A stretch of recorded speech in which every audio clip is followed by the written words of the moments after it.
राधे की ओर से तुम्ही दूध बनकर आए हो। कहिए क्या समाचार लाए हो। यदि अनुचित न समझे तो अपने परिचय देने का कष्ट करे।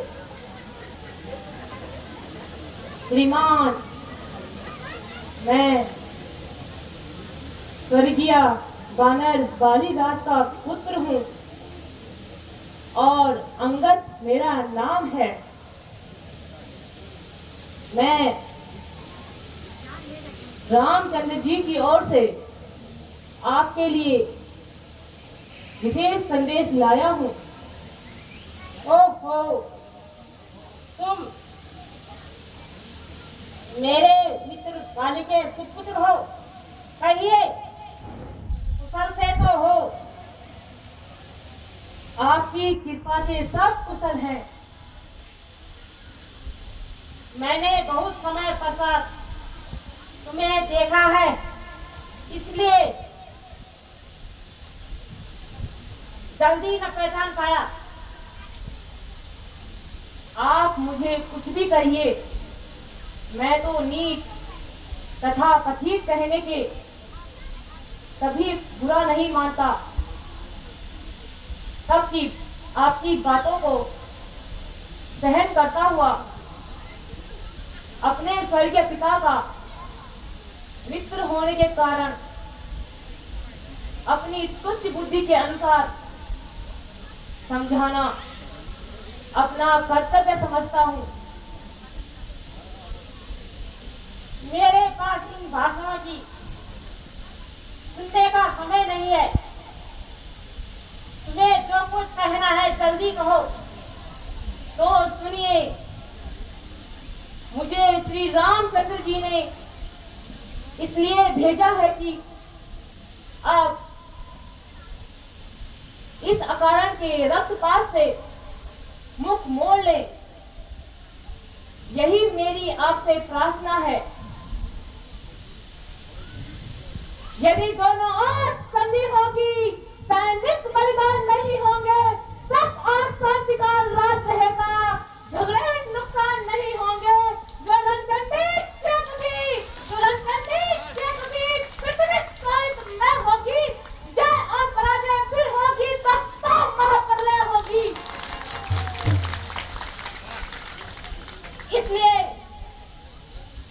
आप श्री रामचंद्र जी से क्षमा मांगकर सीता जी को उनके पास पहुंचा दीजिए।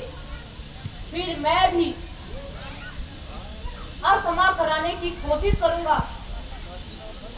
बस बस, जवान बनकर अरे नालायक, तेरे जैसे पुत्र को जन्म लेते ही मार देना चाहिए। पिता का बदला तो दूर, उल्टा उन्हीं का सेवा बना है। धिक्कार है तेरे जैसे कपूत को। यदि तेरा जैसा कपूत मेरे घर में जन्म लेता तो कभी का स्वर्ग पहुंचा देता। बेशरम, जिस कुल में तेरा जैसा लाल हो, बाप का घातक का अफसोस हो, दलाल हो।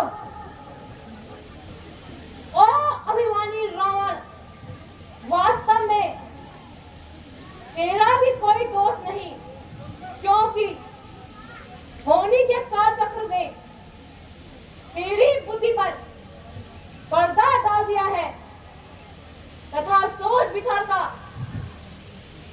अंत तेरे हृदय से निकाल दिया है। शोक है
वैसा ही पल पाया। औरों के घर के रावण न छेड़ तू, तुझे पराई क्या पड़ी है, पहले अपनी निवेद तू। ऐ रावण, आपको स्पष्ट शब्दों में कह देता हूं, जो गति मेरे पिताजी की हुई वह शीघ्र तेरी भी होने वाली है। बस बस, अब ज्यादा जबान न चलाना। बेवकूफ, तुझे ऐसी बातें करके शर्म नहीं आती? उन छोकरों से गुण गा रहा है, उलघाती, उत्पाती। अब भी मेरा कहना मान, मैं तुझे अपनी सेना का सेनापति बना दूंगा, समझा?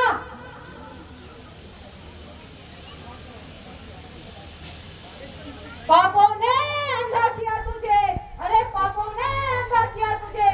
अंतिम दिन आने वाला है, 2-4 दिन में है रावण तो इस दुनिया से जाने वाला है। तब जिस समय अराजकता होगी तब आपस में ठन जाएगी, यह हरी भरी लंका संसार भूमि बन जाएगी। अफसोस, मैंने तुझे बहुत समझाने का प्रयत्न किया, किंतु तेरी समझ में कुछ नहीं आया। निसंदेह तू भी सत्ता है, क्योंकि तू अभी बच्चा है। मेरी समझ में तेरी बातें नहीं आती। ओ अभिमानी रावण, क्या तू वही रावण है? श्रीमान कभी पाताल गए थे बाली राजा को जीतन को, तब छोटे छोटे बच्चों ने भेजा था यौवन को। जब घुड़साल ने बांधा था और अच्छी तरह सताया था, तब बाली को दया आई थी, जाकर तुझे छुड़ाया था उस सहस्त्रबाहु जी ने।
पिताश्री।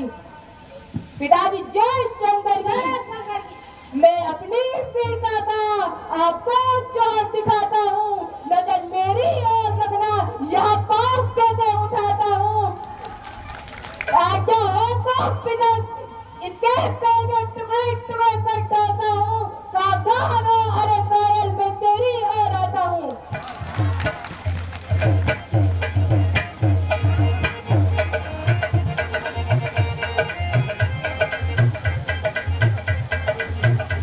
हिला दे भाई, हिला दे, अन्यथा तेरे पैर के टुकड़े टुकड़े कर डालूंगा। अरे यह नहीं मानेगा।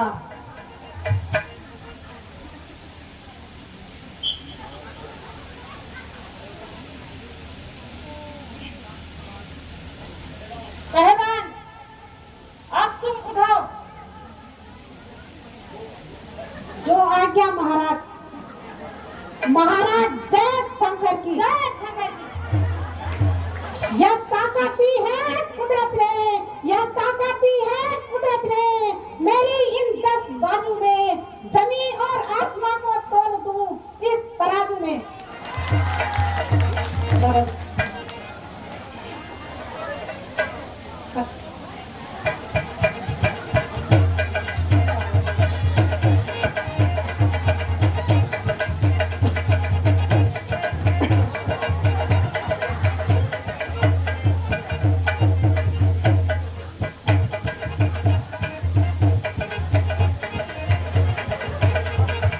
अरे यह तो बड़ा घमंडी है। उठा देगा, उठा दे।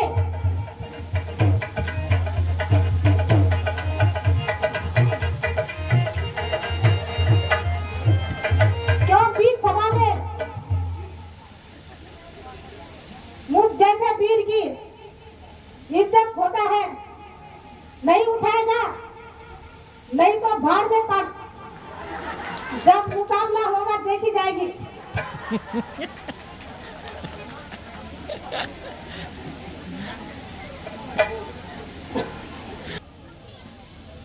जी पिताजी, जो आज्ञा महाराज। पिताजी जय शंकर जी, जय शंकर जी।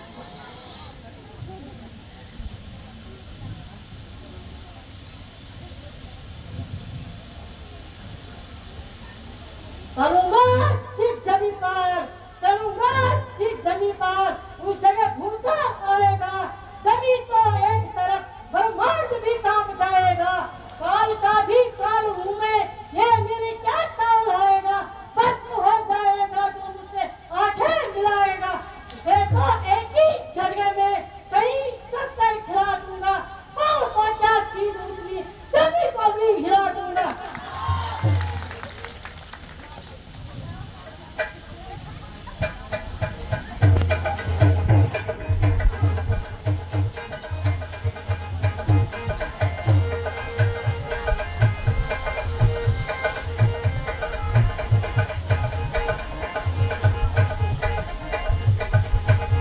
हाल तो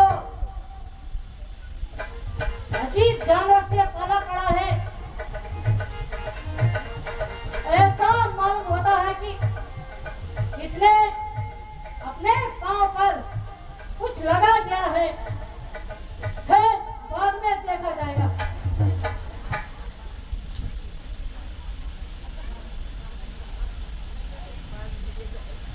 आज तुम्हारी शक्ति की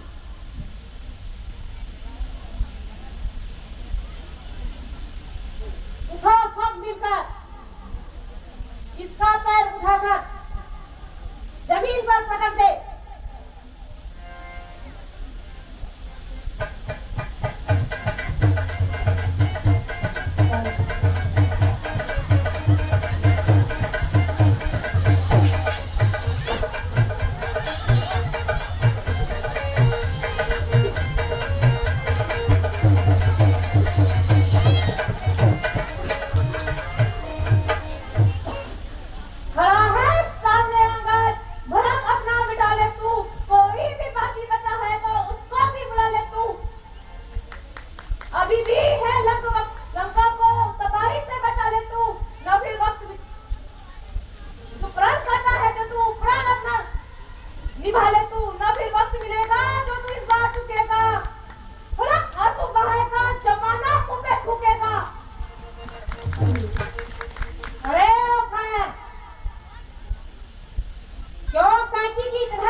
अभी मैं तेरे अभिमान को देखता हूँ।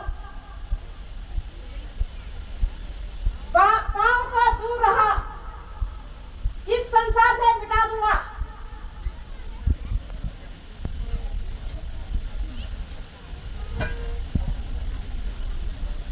हुआ है क्यों दीवाना, होश में आ रावण, मेरे चरणों में न लाग, न हाथ अपना लगा रावण। अगर अपने गुनाहों का पश्चाताप करता है तो चल रो चरणों में सर अपना झुका रावण।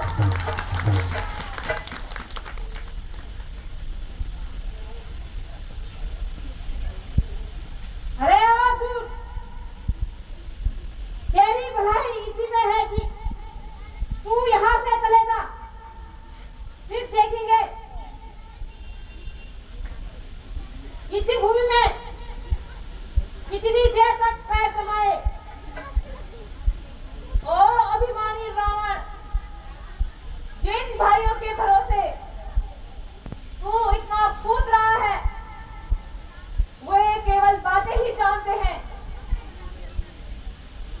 खैर तुझे ही अपनी तलवार पर अभिमान है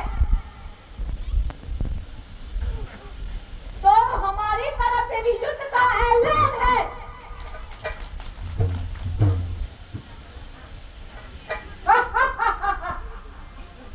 वास्तव में राम हमसे डरता है, तभी बार बार दूध भेजकर